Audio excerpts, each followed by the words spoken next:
नमस्कार साथियों, मैं हूं जितेंद्र और आप हैं मेरे साथ विधि वार्ता विद एडीबी जितेंद्र में। और आज का हमारा वीडियो है एफआईआर यानी प्राथमिक की, या जिसको आम बोलचाल की भाषा में लोग प्रथम सूचना रिपोर्ट या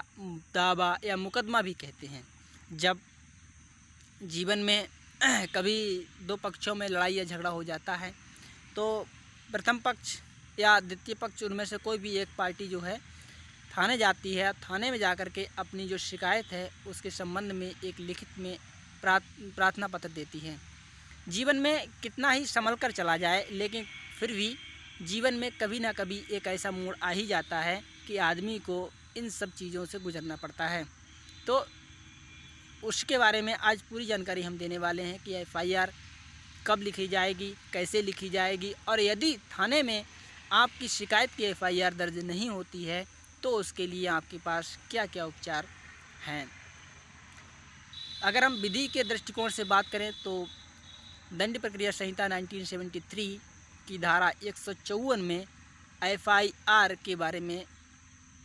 वर्णन किया गया है। और दंड प्रक्रिया संहिता की धारा 154 ये कहती है कि जब भी कोई व्यक्ति थाने में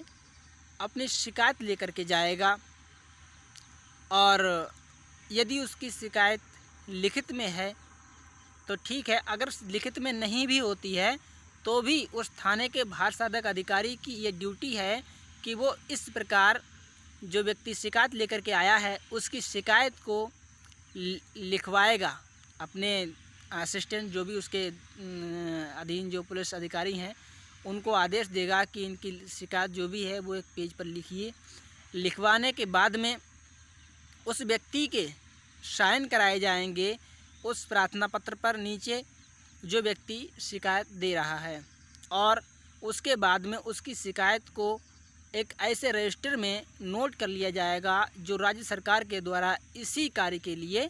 दिया गया है, जिसको हम लोग जीडी कहते हैं, जनरल डायरी कहते हैं। जब जीडी में वो आपकी शिकायत दर्ज हो जाएगी उसके बाद में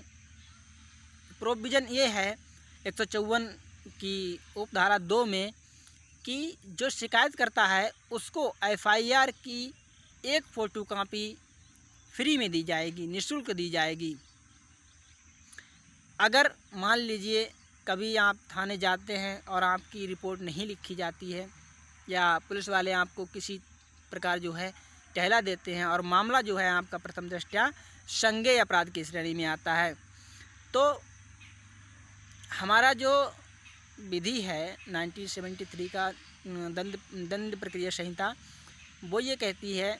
कि आप यदि किसी थाने के भारसाधक अधिकारी के द्वारा अपनी शिकायत को दर्ज ना किए जाने से व्यथित हैं तो अपनी शिकायत उस जिले के एसएसपी से, जिसको वरिष्ठ पुलिस अधीक्षक भी बोलते हैं हिंदी में, उसको आप अपनी लिखित में सूचना भेज सकते हैं। डाक के द्वारा भी भेज सकते हैं और चाहें तो आप जो है फेस टू फेस मिलकर भी उनको अपनी समस्या बता सकते हैं। और यदि उस क्षेत्र के एसएसपी को ऐसा लगता है कि आपकी सूचना के आधार पर एक संज्ञेय मामला बनता है और तो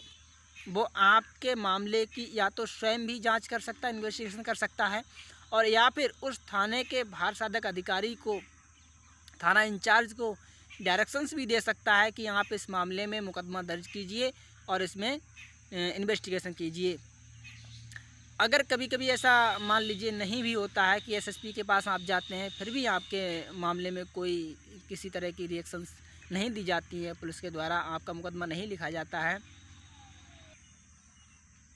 दंड प्रक्रिया संहिता की धारा 156 की उपधारा 3 में ये प्रोविज़न दिया हुआ है कि वो पीड़ित व्यक्ति सक्षम मजिस्ट्रेट के समक्ष अपनी समस्या को लेकर के जाए